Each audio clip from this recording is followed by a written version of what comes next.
কেজির চেয়ে হয়তো একটু বেশি অথবা হয়তো একটু কম, এরকম হয় না অনেক সময়? 5 কেজি কিনছেন এক দোকান থেকে, আরেক জায়গায় যে ভালোভাবে মাপ দিয়ে দেখবেন যে একটু বেশি হয়েছে অথবা একটু কম হয়েছে, ঠিক কিনা?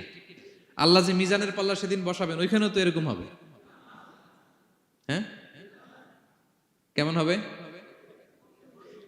فَمَن يَعْمَلْ مِثْقَالَ ذَرَّةٍ خَيْرًا يَرَهُ পড়ুন, وَمَن يَعْمَلْ مِثْقَالَ ذَرَّةٍ شَرًّا يَرَهُ।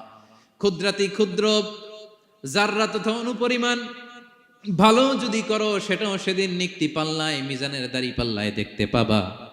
ক্ষুদ্রাতি ক্ষুদ্র খারাপও যদি করো সেদিনও মিজানের পাল্লায় সেটা তুলে দিবে কে? জাররা মানে খুবই ক্ষুদ্র। কতটুকু ক্ষুদ্র আমি উদাহরণ দিয়ে বুঝাই। শীতের সকালে টিনের ঘরে যারা কোনোদিন থেকেছেন, এখানে তো শীত নাই, মালয়েশিয়াতে সারা বছর গরম, শীতের